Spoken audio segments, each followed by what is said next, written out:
മഴ വാർത്തയിലേക്കാണ് നമ്മൾ ആദ്യം പോകുന്നത്. സംസ്ഥാനത്ത് ശക്തമായ മഴ തുടരുകയാണ്. തിരുവനന്തപുരത്ത് സ്മാർട്ട് റോഡ് നിർമ്മാണത്തിനെടുത്ത കുഴികളിൽ വെള്ളക്കെട്ട് രൂപപ്പെട്ടു. പല റോഡുകളിലും യാത്ര ദുഷ്കരമാണ്. പത്തനംതിട്ടയിലും കോട്ടയത്തും ഇടുക്കിയിലും റെഡ് അലർട്ടാണ്. 4 ജില്ലകളിൽ ഓറഞ്ച് അലർട്ട് തുടരുകയാണ്. മലയോര മേഖലകൾ അതീവ ജാഗ്രതയിലാണ്. കനത്ത മഴയെ തുടർന്ന് പൊന്മുടി അടക്കം മലയോര മേഖലയിലേക്ക് യാത്രാ നിരോധനം ഏർപ്പെടുത്തിയിട്ടുണ്ട്. കോട്ടയം ജില്ലയിൽ ഖനന പ്രവർത്തനങ്ങൾ നിർത്തിവെച്ചു. വിവിധയിടങ്ങളിൽ നിന്നും ഞങ്ങളുടെ പ്രതിനിധികൾ ചേരുന്നു. ആദ്യം ഡാൻ കുര്യൻ തിരുവനന്തപുരത്ത് നിന്നും ചേരുകയാണ്. ഡാൻ, തിരുവനന്തപുരത്തെ ഏറ്റവും വലിയ വിഷയം ഇപ്പോൾ വെള്ളക്കെട്ടാണ്. ഈ റോഡ് പണിയുടെ ഭാഗമായി എടുത്ത കുഴികളിൽ വെള്ളം നിറഞ്ഞിരിക്കുന്നു. അത് വലിയ അപകടം ഉണ്ടാക്കുമെന്നും അറിയുന്നു. ഇപ്പോൾ ഡാൻ എവിടെയാണുള്ളത്? എന്തൊക്കെയാണ് വിവരങ്ങൾ? തിരുവനന്തപുരം നഗരത്തിൽ ഇന്നലെ വൈകുന്നേരം മുതൽ ആരംഭിച്ച് ഇന്ന് പുലർച്ചെ വരെ നീണ്ട മഴയിൽ തലസ്ഥാന നഗരത്തിന്റെ പല ഭാഗങ്ങളും ഈ സ്ഥിതിയിലാണ് ഉള്ളത്. റോഡുകളിൽ അപ്രതീക്ഷിതമായി, അതായത് ആളുകൾ എയർപോർട്ടിലേക്ക് പോകുന്ന മണക്കാട് മുക്കോലക്കൽ റോഡാണിത്. ഈ റോഡിലൂടെ വരുന്ന വാഹനങ്ങളുടെ ഈ ദൃശ്യങ്ങൾ അത് പറഞ്ഞ് അറിയിക്കാൻ കഴിയില്ല. കാരണം അത്രമാത്രം വെള്ളത്തിനകത്തുകൂടി ഈ വാഹനങ്ങൾ ഓടിച്ചുകൊണ്ട് അകത്തേക്ക് പോകേണ്ട സ്ഥിതിയിലാണ് വാഹന ഉടമകളുള്ളത്. സമാനമായ സാഹചര്യമാണ് ഈ ബൈപ്പാസിലേക്ക് കയറുന്ന മറ്റ് റോഡുകളിലും. വലിയ തരത്തിൽ, അതായത് മഴക്കാലപൂർവ്വ ശുചീകരണ യജ്ഞത്തിന്റെ ഭാഗമായി മലിനജലം കെട്ടിക്കിടക്കുന്ന സ്ഥലങ്ങളിൽ ഉൾപ്പെടെ ഈ നവീകരണ പ്രവർത്തനങ്ങളും അതോടൊപ്പം തന്നെ മാലിന്യ നിർമ്മാർജ്ജന പ്രവർത്തനങ്ങളുമൊക്കെ ഊർജിതമാക്കുമെന്ന് നഗരസഭയും മറ്റ് അധികൃതരും വ്യക്തമാക്കിയിരുന്നു. പക്ഷേ അതെല്ലാം കാറ്റിൽ പറത്തിക്കൊണ്ടാണ് ഈ വീടുകളിലും വ്യാപാര സ്ഥാപനങ്ങളിലുമൊക്കെ വെള്ളം കയറുന്ന തരത്തിൽ ഇപ്പോൾ ഈ റോഡിലിങ്ങനെ കുളമായി കിടക്കുന്ന സാഹചര്യം. സമാനമായ സാഹചര്യം തന്നെയാണ് ഇഞ്ചക്കൽ ചാക്ക ബൈപ്പാസിലേക്ക് കയറുന്ന വഴിയിലും പുലർച്ചെ വരെ നിലനിന്നിരുന്നത്. ഇത് വളരെ അപ്രതീക്ഷിതമായാണ് ഈ ഭാഗങ്ങളിലേക്ക് വെള്ളം കയറിയത് എന്നാണ് നാട്ടുകാർ നൽകുന്ന വിവരം. അവർ നമ്മോടൊപ്പം ചേരുകയും ചെയ്യുന്നു. ഇവിടെ ഇതിനു മുമ്പ് ഇങ്ങനെ വെള്ളക്കെട്ടുണ്ടായിട്ടുണ്ട്? ഒരു 15 കൊല്ലം കൊണ്ട് ഇവിടെ വെള്ളം കെട്ടയാണ്. ഒരു 7 കൊല്ലത്തിനു മുമ്പേ ഒരു സ്ത്രീ, ഒരു നാഗപ്പൻ നായരുടെ ഭാര്യ ഇതിലെ കൂടെ ഓടയിൽ കൂടെ നടന്നു പോകുമ്പോൾ ഓടയിലെ അകത്ത് വീണ് ഒഴുക്കിൽപ്പെട്ട് ഈ കരിത്തോട്ടിൽ വന്നു. അപ്പോൾ ഇതിന് മെയിൻ കാരണം എന്ന് വെച്ചാൽ ഇതൊക്കെ പണ്ട് ഇവിടെ വയൽ പ്രദേശമായിരുന്നു. വീടുകൾ വസ്തു നിമത്തി വീട് വെച്ചതാണ്. മണക്കാട് ജംഗ്ഷനിൽ നിന്നുള്ള വെള്ളമാണ് ഇതിന് വരുന്നത്. പിന്നെ കാലാകാലങ്ങളിൽ സർക്കാർ ഇത് ഓടകളൊന്നും വൃത്തിയാക്കുന്നില്ല. കരിത്തോട് കണ്ടാൽ നിങ്ങൾക്ക് കണ്ടാലറിയാം, അത് കാട് പിടിച്ച് കിടക്കുകയാണ്. വലിയ മരങ്ങളാണ്. അപ്പൊ കാലാകാലങ്ങളിൽ ചെയ്യുന്ന കാര്യങ്ങളൊന്നും ചെയ്യുന്നില്ല. അതിനുപരി മണക്കാട് നിന്ന് വരുന്ന വെള്ളം ഇവിടെ വരുന്നു, ഇവിടെ കെട്ടിക്കിടക്കുന്നു. ഇത് ചെയ്യേണ്ട കാര്യങ്ങളെന്ന് പറയുന്നത്, ആദ്യം ചെയ്യേണ്ടത് ഈ കനാല് വൃത്തിയാക്കുക. രണ്ടാമത് തിരുവനന്തപുരം സിറ്റിയിലുള്ള എല്ലാ വേസ്റ്റ് ചാക്കുകളും, ഹോട്ടൽ വേസ്റ്റുകൾ, കോഴി വേസ്റ്റുകൾ, ഇതെല്ലാം ഇവിടെ രാത്രി കാലങ്ങളിൽ വണ്ടിയിൽ കൊണ്ടുവന്ന് ഈ കനാലിലിടും. ഇത് കോർപ്പറേഷന്റെ കഴിഞ്ഞ 4-5 ദിവസത്തിന് മുമ്പ് ഇട്ടത് ഞാൻ ഹെൽത്ത് ഇൻസ്പെക്ടർക്ക് ഫോട്ടോ എടുത്ത് അയച്ചു കൊടുത്തു, പരാതി കൊടുത്തു. ഇതിനൊരു സംവിധാനം ചെയ്യണം. ഈ ചാക്കുകെട്ടുകൾ വന്ന് നാഷണൽ ഹൈവേയിലുള്ള ആ ഓടയിൽ വന്ന് അടഞ്ഞ് വെള്ളം പോകാത്ത അവസ്ഥയാണ്.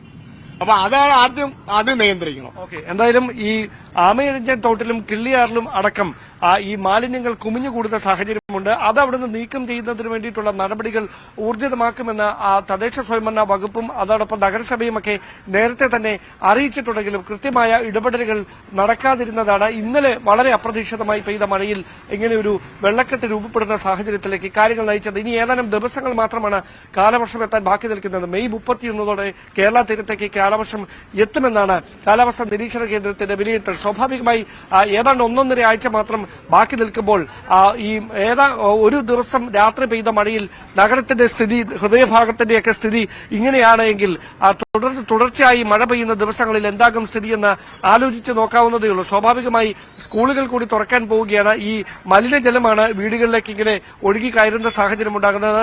അത്തരമൊരു സാഹചര്യത്തിൽ അത് ജലജന്യ രോഗങ്ങൾ പടർന്നു പിടിക്കുന്ന സാഹചര്യത്തിലേക്ക് കൂടി കാര്യങ്ങൾ എത്തിക്കും.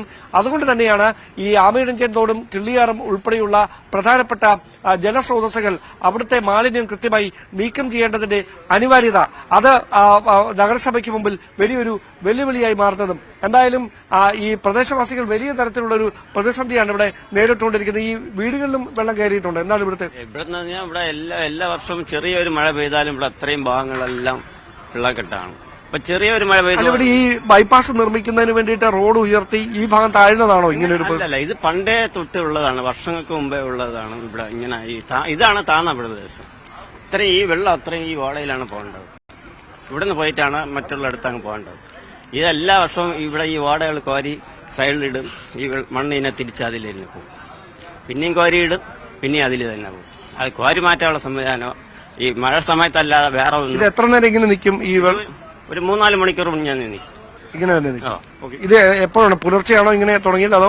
ഇത് മഴ പെയ്ത് ഒരു 10 മിനിറ്റ് കഴിഞ്ഞാൽ ഇവിടെ വെള്ളം. ഇത് തന്നെയാണ് സ്ഥിതി. മഴക്കാല പൂർവ്വ ശുചീകരണ പ്രവർത്തനങ്ങൾ 1% പോലും നടന്നില്ല എന്നുള്ളതിന്റെ തെളിവാണ് നമ്മൾ ഈ കാണുന്നത്. നല്ല കനത്ത വെറിയായിരുന്നു, നല്ല കനത്ത വേനലായിരുന്നു. എത്ര കോടി രൂപയാണ് സാങ്ഷനാക്കിയത്?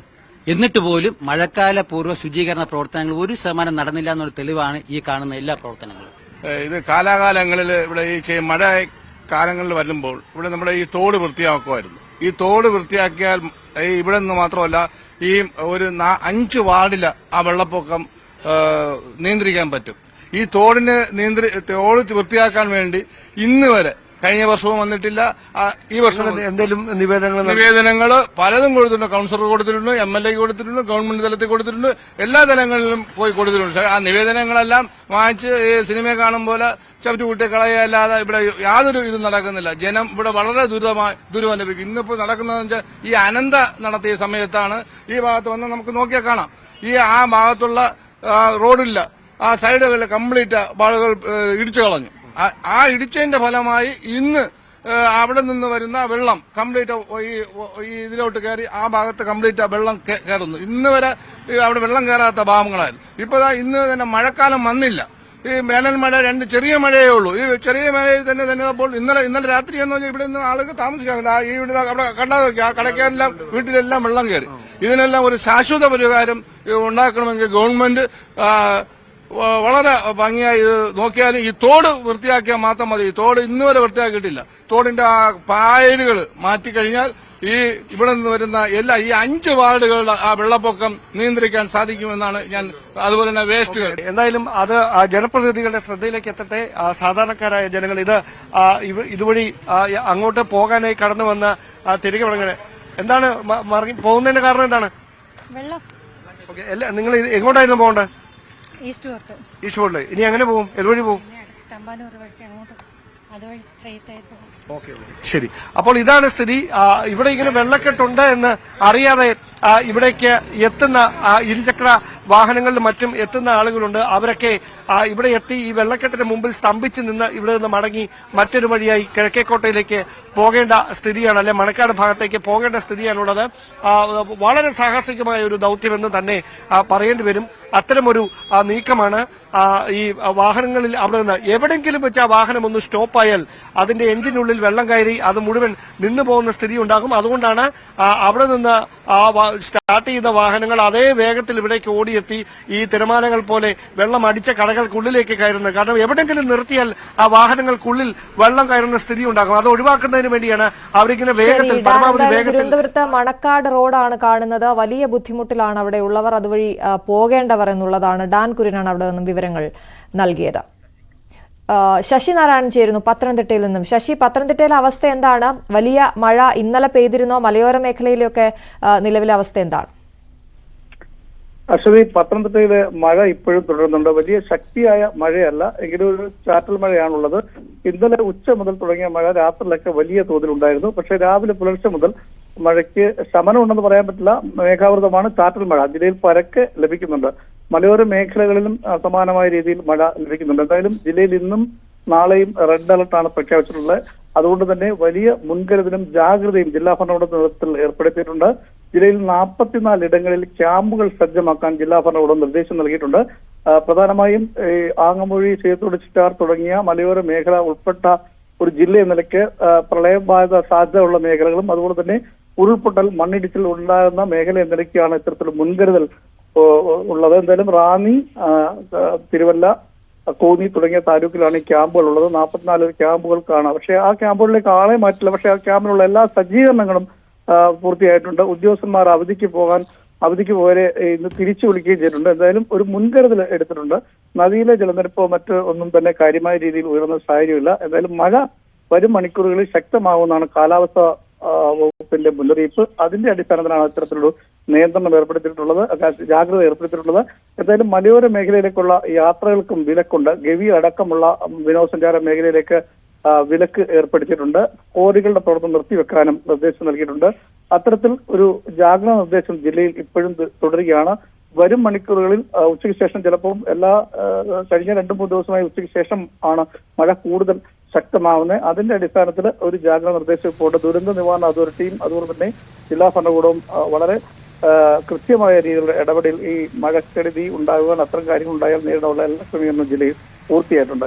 ശരി, ശശിനാരായണ പത്തനംതിട്ടയിൽ നിന്ന് വിവരങ്ങൾ നൽകിയത്. ഇടുക്കിയിൽ നിന്നും പ്രിൻസ് ജെയിംസ് കൂടി ചേരുന്നുണ്ട്. പ്രിൻസ്, ഇടുക്കിയിലും റെഡ് അലർട്ടാണ് ഇതുവരെയുള്ള കാലാവസ്ഥാ വകുപ്പിന്റെ പ്രവചന പ്രകാരം. എന്താണ് നിലവിലെ അവസ്ഥ? മഴ പെയ്യുന്നുണ്ടോ ഇടുക്കി? ഹൈറേഞ്ചിൽ രാവിലെ ശക്തമായ മഴ ലഭിച്ചിരുന്നു. മിക്ക പ്രദേശങ്ങളിലും ഒറ്റപ്പെട്ട മേഖലകൾ മഴ ലഭിച്ചിരുന്നെങ്കിലും ഇപ്പോൾ നേരിയ തോർച്ചയുണ്ട്. എങ്കിലും കഴിഞ്ഞ ദിവസങ്ങളിലൊക്കെ ഉച്ചയ്ക്ക് ശേഷം കനത്ത മഴ പെയ്തൊരു സാഹചര്യം ഉണ്ടായിരുന്നു. ഇന്നും അത്തരത്തിലും മഴ പെയ്യുമെന്നാണ് വിലയിരുത്തൽ. എന്തായാലും ജില്ലാ ഭരണകൂടം മുന്നറിയിപ്പുകൾ സ്വീകരിച്ചിട്ടുണ്ട്. 5 താലൂക്കുകളിലും കേന്ദ്രീകരിച്ചും കൺട്രോൾ റൂമുകൾ തുറന്നിട്ടുണ്ട്. ഒപ്പം സുരക്ഷാ നിർദ്ദേശങ്ങൾ പാലിക്കണമെന്ന നിർദ്ദേശങ്ങൾ നൽകിയിരിക്കുന്നു.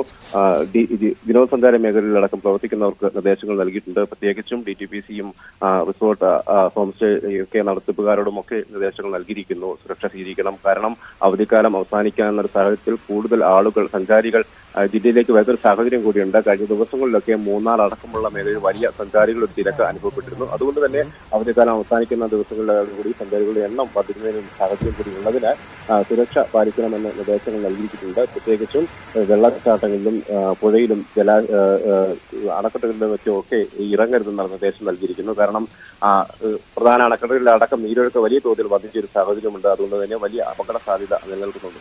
അതുകൊണ്ട് തന്നെ സുരക്ഷാ മുൻകരുതലുകൾ സ്വീകരിക്കണമെന്ന് ടൂറിസം മേഖലയിൽ ജോലി ചെയ്യുന്നവർക്കും നിർദ്ദേശം നൽകിയിട്ടുണ്ട്. ഒപ്പം ജീപ്പ് സഫാരി അടക്കമുള്ള കാര്യങ്ങൾക്കും നിയന്ത്രണങ്ങൾ ഏർപ്പെടുത്തിയിട്ടുണ്ട്. കൊളുക്കുമലയിലേക്കുള്ള ജീപ്പ് ട്രക്കിംഗ് റെഡ് അലർട്ട് പൂർണ്ണമായി പിൻവലിക്കുന്നവരെ നിരോധിച്ചതായി DTPC അറിയിച്ചിരിക്കുന്നു. ഒപ്പം ജില്ലയിൽ മണ്ണെടുപ്പിനും മറ്റ് ഖനന പ്രവർത്തനങ്ങൾക്കും താൽക്കാലികമായ നിരോധനം ഏർപ്പെടുത്തിയിട്ടുണ്ട്. രാത്രികാല യാത്രകൾക്ക് നിരോധനം ഏർപ്പെടുത്തിയിട്ടുണ്ട്. മണ്ണിടിച്ച് സാധ്യത നിലനിൽക്കുന്നതിനാണ് രാത്രികാല യാത്രകൾക്ക് നിരോധനം ഏർപ്പെടുത്തിയിരിക്കുന്നത്. കഴിഞ്ഞ ദിവസങ്ങളിലൊക്കെ പെയ്ത മഴയിലും പ്രത്യേകിച്ചും ഹൈറേഞ്ചിലെ തമിഴ്നാട് മേഖലയോട് ചേർന്നുള്ള മേഖലയിലൊക്കെ മണ്ണിടിച്ചിലുണ്ടാകുന്ന ഒരു സാഹചര്യം ഉണ്ടായിരുന്നു. ഒപ്പം മരങ്ങൾ ഒടിഞ്ഞു വീഴുന്നതും അപകട സാധ്യത വർദ്ധിക്കുന്നു. അതുകൊണ്ട് തന്നെ രാത്രികാല യാത്രകൾ പരമാവധി ഒഴിവാക്കണമെന്നും ആണ് ജില്ലാ ഭരണകൂടം അഭ്യർത്ഥിക്കുന്നത്. ഒപ്പം പൂർണ്ണമായി നിരോധിക്കുന്ന ഒരു സാഹചര്യം കൂടി ഇതിലേക്കാണ് കാര്യങ്ങൾ മുൻപോട്ട് പോകുന്നത്. എന്തായാലും സുരക്ഷാ മുന്നൊരുക്കങ്ങൾ ജില്ലാ ഭരണകൂടം സ്വീകരിക്കുന്നുണ്ട്. റവന്യൂ വകുപ്പിന്റെയും ഫയർഫോഴ്സിന്റെയും പോലീസിന്റെയും ഒക്കെ നേതൃത്വത്തിലുള്ള സുരക്ഷാ ക്രമീകരണങ്ങൾ വിവിധ മേഖലകൾ കേന്ദ്രീകരിച്ച് നടത്തുന്നു. ഒപ്പം എല്ലാ നാട്ടുകാർക്കും ഒപ്പം ടൂറിസം മേഖലയുമായി ബന്ധപ്പെട്ട് ജോലി ചെയ്യുന്നവർക്കും എല്ലാം നിർദ്ദേശങ്ങൾ നൽകുന്നുണ്ട്. ശരി, പ്രിൻസ് ജെയിംസ് ആണ്. ഇടുക്കിയിൽ ഇപ്പോൾ ഹൈറേഞ്ചിലാണ് മഴ ഉള്ളത്. ബാക്കി മറ്റു മേഖലകളിൽ മഴ തോർന്നിട്ടുണ്ട് എന്നാണ് പ്രിൻസ് ജെയിംസ് വിവരങ്ങൾ നൽകിയത്.